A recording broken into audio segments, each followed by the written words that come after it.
আসসালামু আলাইকুম। আজকে খুব সুন্দর একটি সহজ রেসিপি নিয়ে চলে আসলাম। আজকের রেসিপিটি আমরা কম বেশি সবাই বাসায় তৈরি করে থাকি। তার জন্য আমাদের মাত্র 2টি উপকরণ লাগবে, সেটা হলো চিংড়ি মাছ এবং মিষ্টি কুমড়া। জি দর্শক, আপনারা ঠিকই ধরেছেন, ছোট চিংড়ি দিয়ে মিষ্টি কুমড়া দিয়ে আজকে আমরা একটি সবজি রান্না করব। তার জন্য প্রথমে আমরা কড়াইতে পরিমাণ মতো তেল দিয়ে নিয়েছি এবং তার মধ্যে বেশ খানিকটা পেঁয়াজ কুচি দিয়ে দিলাম। পেঁয়াজটা একটু বাদামি করে ভাজা পর্যন্ত অপেক্ষা করব। যখনই পেঁয়াজটা বাদামি করে ভাজা হয়ে যাবে, ঠিক তখনই আমরা তার মধ্যে কিছুটা চিংড়ি মাছ দিয়ে দিব। চিংড়িটা বাদামি হওয়া পর্যন্ত অপেক্ষা করব। অনেকেই এই সময় মশলা দিয়ে দেন, কিন্তু চিংড়িটা বাদামি করে ভেজে নিলে সেক্ষেত্রে ঘ্রাণটা খুব সুন্দর আসে তরকারি থেকে।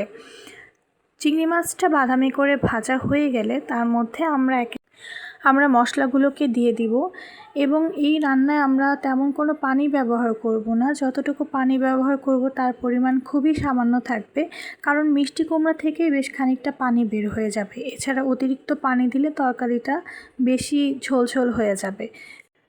তবে কেউ যদি বেশি ঝোল খেতে চান সেক্ষেত্রে তিনি পানি অ্যাড করতে পারেন। প্রথমে আমরা এর মধ্যে কিছুটা মশলা দিয়ে দিব, যেমন প্রথমে লবণ দিয়ে নিচ্ছি, হলুদের গুঁড়া এবং সেই সাথে 1 চামচ মরিচের গুঁড়া, ধনিয়া গুঁড়ো। এগুলোকে খুব ভালোভাবে চিংড়ি মাছের সাথে কষিয়ে নিব এবং আমি কিছুটা রসুন বাটা এবং জিরা বাটাও ব্যবহার করেছি। কিছুটা পানি দিয়ে কষালে মশলাটা খুব ভালোভাবে চিংড়ি মাছের সাথে মিলে যাবে এবং কষানোটা খুব ভালো হবে।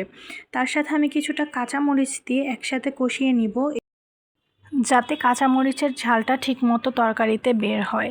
যখনই কষিয়ে আসবে তরকারিটা, তখন আমরা এর মধ্যে কেটে ধুয়ে রাখা মিষ্টি কুমড়াগুলোকে এটার সাথে অ্যাড করে নিব।